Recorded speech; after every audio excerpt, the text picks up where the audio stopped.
Halo, selamat datang di Kongko United TV. I'm United, we're all United.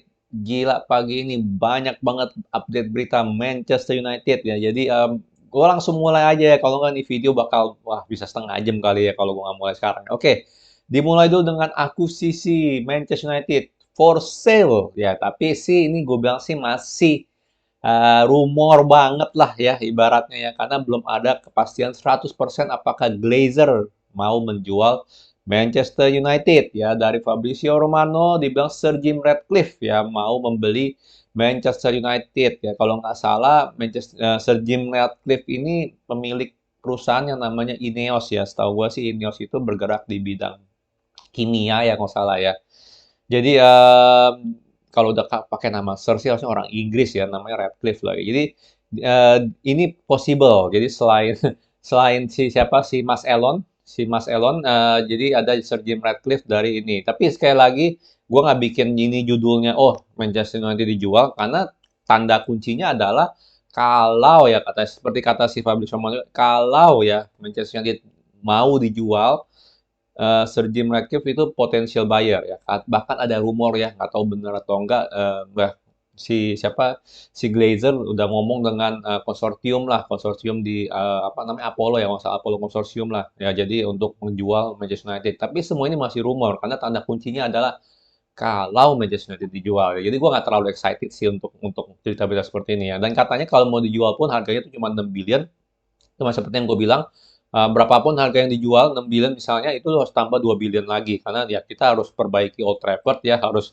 ya ibaratnya kayak Spurs lah ya, bikin stadium baru ya, diperbarui segala macam gitu loh, biar orang ya mau gitu loh main main di Manchester United. Ya itu satu. Selanjutnya kita ada Adrian Rabiot udah pasti off dealnya ya 100%. Kemarin gue bilang masih masih ini masih apa masih ya masih nunggu-nunggu lah gitu kan ya mau nggak itu gajinya, tapi kelihatannya ya mamanya Adrian Rabiot bilang ke Juventus dia nggak mau turutin gaji, permintaan gaji ke Manchester United. Jadi udah pasti off kecuali tiba-tiba mamanya berubah pikiran ya. Nah, yang menarik adalah Casemiro. Ya kemarin gue udah beritakan Casemiro, menurut gue itu ke apa panic buying atau inilah spin off doang itu berita yang disengaja dimunculkan karena Rabiot deal off. Tapi ini adalah fakta. John Murto dan mungkin di channel juga itu ada di Madrid untuk ngomongin tentang Joe Felix dan juga Casemiro ya.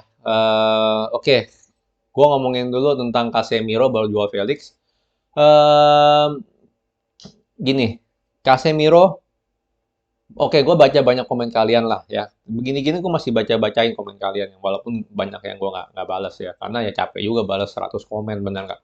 Tapi oke, Casemiro banyak yang bilang nggak mungkin dijual oleh Real Madrid karena ya dia itu penting banget di Real Madrid. Tapi gue bisa bilang gue berpikiran beda oleh itu ya. Kalau kemarin masih rumor mah ya, gue masih inilah masih belum belum apa ya belum mau tanggepin serius gitu gitu. Tapi kalau dia ini beneran di approach sama Manchester United ya, gue bilang sih bisa banget dijual, bisa banget ya. Terutama kalau misalnya Manchester United beli di harga di atas market price-nya dia kan udah 30, ya dia untuk ini kalau nggak salah ya offer yang dari Manchester United itu 80 juta ke Real Madrid untuk Casemiro. Menurut gue itu kemahalan ya karena dia harganya 30. Oke lah dia world class tapi tetap aja dia umurnya 30 tahun.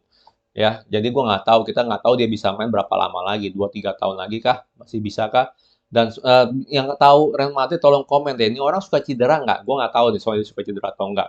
Tapi kalau seandainya dia nggak suka cedera, mungkin itu lebih bagus lah untuk offernya. Cuman Real Madrid pasti mau jual. Feeling gue dia mau jual. Kenapa? Karena dia baru datengin Tchouaméni, ya kan? Dia baru datengin Tchouaméni dan musim lalu kan udah datengin si Camavinga. Jadi dia ada backup untuk Casemiro yang udah mulai tua. Ya, menurut gua nggak make sense kalau misalnya Manchester United nawarin harga tinggi, nggak diambil sama Real Madrid, menurut gua itu nggak make sense. Sama sekali nggak make sense nggak diambil. Ya, terlepas seberapa pentingnya dia, tapi kita bisa lihatlah dari pergerakan transfernya Real Madrid ya kan, dia mau gantiin Casemiro, dia mau gantiin Luka Modric gitu kan. Dia udah mau gantiin lah itu ya pahlawan-pahlawan Real Madrid yang sudah tua gitu loh ya kan. Ya mereka masih bagus sekali tapi ya faktanya adalah umur ya umur gitu loh benar kan. Dan dia harus regenerasi, nggak bisa ngandalin Toni Kroos, Luka Modric terus gitu loh sama Casemiro. Jadi kalau gue bilang sih ini rumor kemungkinan terjadinya besar. Ya, tergantung dari Casemiro. Sekali lagi, sekarang ini tergantung dari Casemiro. Kalau dari sisi Real Madrid, kalau misalnya benar kita 80 juta, menurut gue tuh kemahalan, itu pasti bisa diambil sama dia. Harga yang pantas untuk Casemiro berapa? Menurut gue di 60-70 tuh lebih pantas ya. Itu udah di atas lah kalau gue bilang. Kalau sekarang ini mungkin dia punya market price sekitar 50 lah ya mungkin ya. Karena udah umurnya udah tua. Jadi 60-70 menurut gue masih masuk akal. Kalau kita sampai nawarin 80 sih itu nggak masuk akal gitu. Maksudnya itu harusnya diambil sama Real Madrid. Ya, itu gaji pun ya. Oke, masalah gaji ya katanya kita Casemiro ditawarkan 2 kali lipat ya yang dia pegang yang dia hasilkan lah di Real Madrid. Soal gaji dia berapa sih? Gue nggak tahu deh, nggak ada sumbernya ya. Gue coba cari-cari sebelum bikin video ini gue nggak ketemu.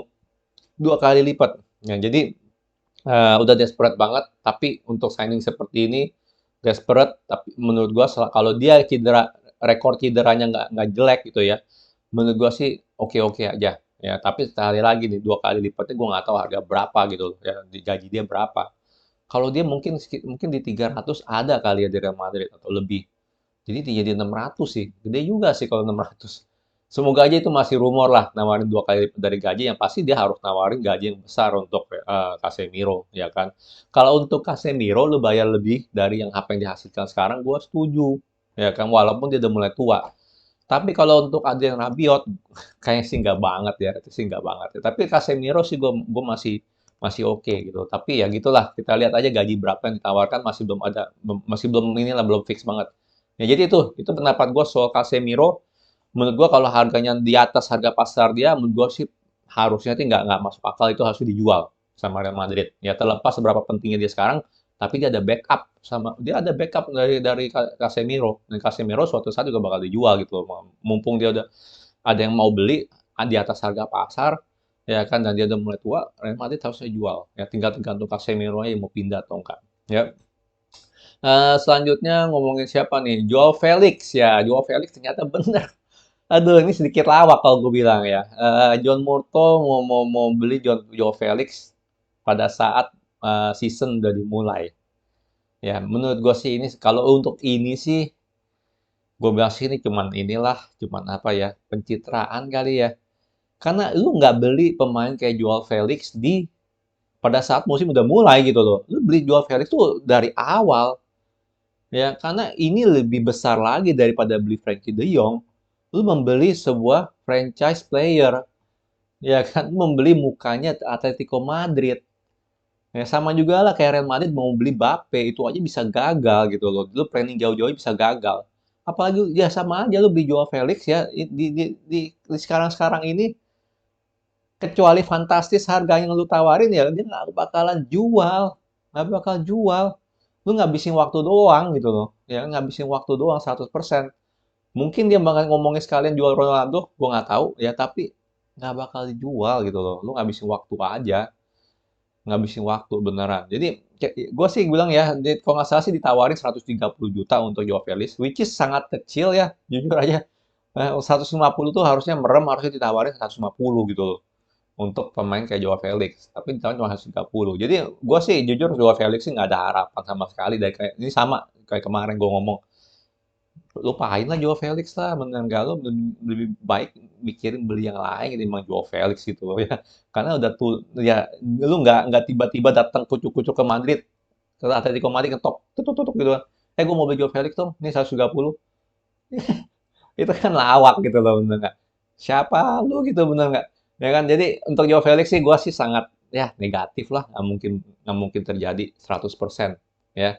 Release clause-nya Joao Felix 350 juta by the way. Jadi ya itu, kalau lu pengen sikat Joao Felix ya lu keluarin 350 juta tuh. Pasti langsung dikeluarin. Itu doang kalau bisa terjadi. Tapi nggak mungkin lah keluarin 350 juta ya, nggak masuk akal ya.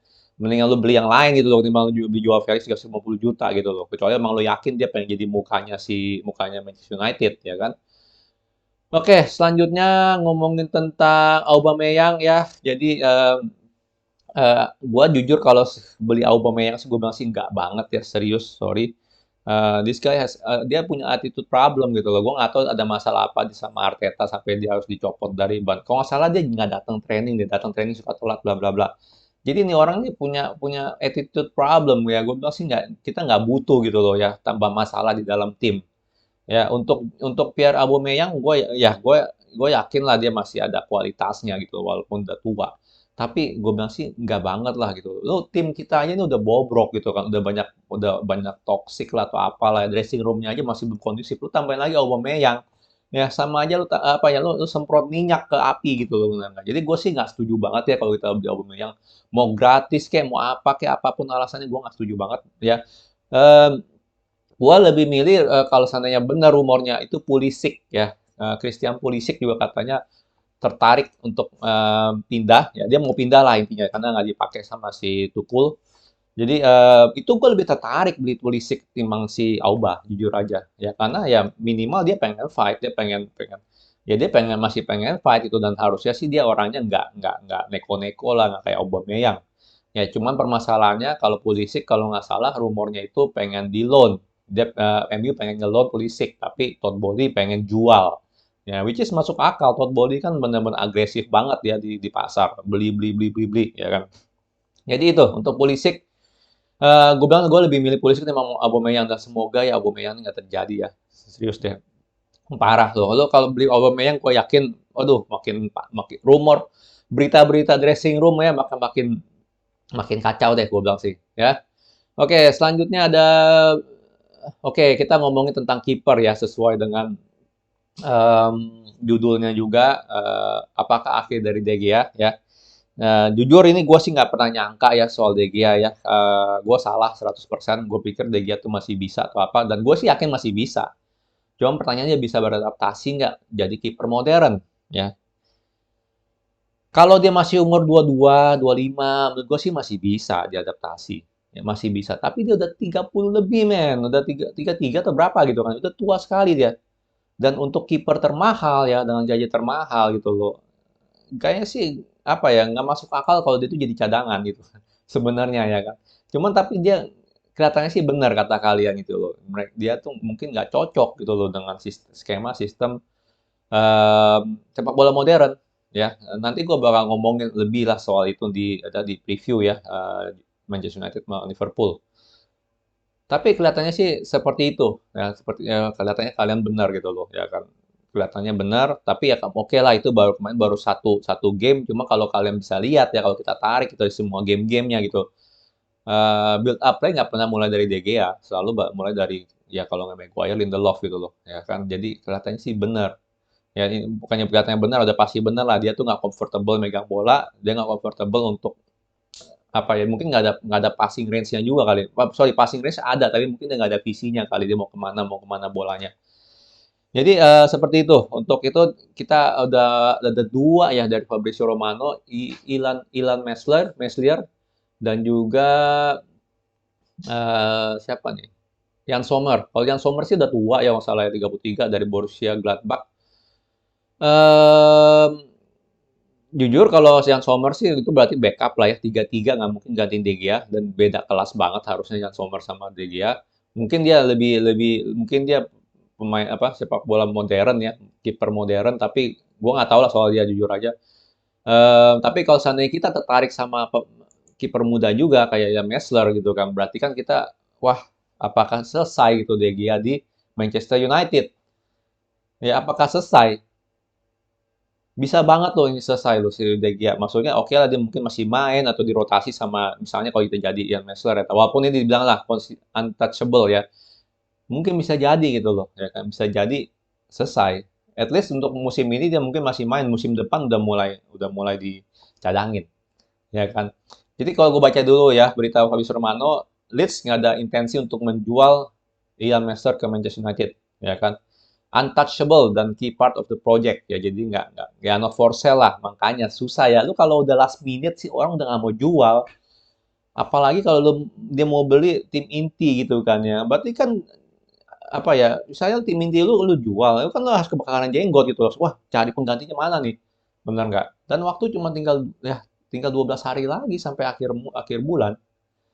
Inilah makanya kalau gerak tuh harus cepet ya, biar pintar sedikit nih yang kemarin-kemarin ngomong nih ya kan, "Masih lama kok, masih lama, masih masih September," ya kan, akhirnya begini ya. Lammers rencananya nggak dijual, tapi gimana pun juga faktanya Manchester United tertarik untuk beli ini orang ya kan, dia masih muda loh, masih 22 atau 23 gitu kan. Itu menunjukkan ya kalau satu, ya udah pasti De Gea makin lama makin makin ini gitu. Selama Ten Hag masih menjabat lah setidaknya ya kan, De Gea bakal jadi cadangan. Itu aja sih, ya kan musim depan minimal, ya. Tapi menarik ya kalau kita jadi misalnya nih kita beli Ian Messler gitu kan, apa yang terjadi dengan Henderson, ya kan? Karena Henderson harusnya tuh ya dia selanjutnya gitu yang main, ya kan. Sebenarnya sih harusnya dari musim kemarin itu kan Henderson udah mulai main, tapi ya di PHP oleh di PHP dia gitu kan, bener nggak? Jadi ya kita lihat lah gimana, cuman ya menurut gua sih Henderson harus dapat kesempatan ya karena dia bukan kiper yang jelek, sangat agresif loh, beda banget kan. Kalian tahu sendiri lah kalau Henderson tuh sangat agresif untuk keluar dia buang bola atau apalah gitu untuk intercept bola ya. Kalau De Gea kan memilih untuk tetap di bawah mistar untuk stop bola benar. Kalau dia tuh lebih lebih agresif jauh ya. Jadi dan passingnya ya distribusinya Henderson mah nggak ditanyain. Jadi sebenarnya kalau untuk kiper nih seandainya benar kita cari, mending cari backup sih. Itu aja karena kita perlu kasih kesempatan ke Henderson. Sangat perlu kasih kesempatan ke Henderson. Ya, ya mungkin beli dia lebih masuk akal dengan Sommer karena umurnya udah 33.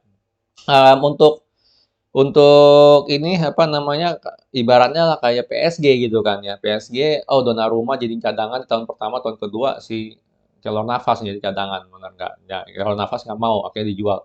Jadi seperti itu harusnya sih, ya kasihan gitu loh si Henderson di PHP begitu gitu loh, ya. Oke, paling itu doang yang gue bisa omongin dari berita-berita ini ya. Kita lihat aja perkembangan Casemiro gimana. Kalian setuju nggak pendapatku tentang Casemiro? Feeling gue sih bisa banget dijual kalau harganya emang segitu yang ditawarkan. Tinggal tergantung Casemiro mau pindah atau enggak. Yang kedua, ya De Gea. Gimana pendapat kalian tentang De Gea? Apakah sudah selesai De Gea di Manchester United? Ya, setidaknya musim ini gue bilang enggak. Musim depan sih menurut gue sih kita harus sudah mulai mikirin ganti De Gea. Kalau emang dia nggak bisa beradaptasi. Dan umur 33 sih nggak gampang beradaptasi loh. Serius, nggak gampang merubah style di umur 33. Ya, sekian video dari gua. Kalau suka jangan lupa like, subscribe, and thank you for watching.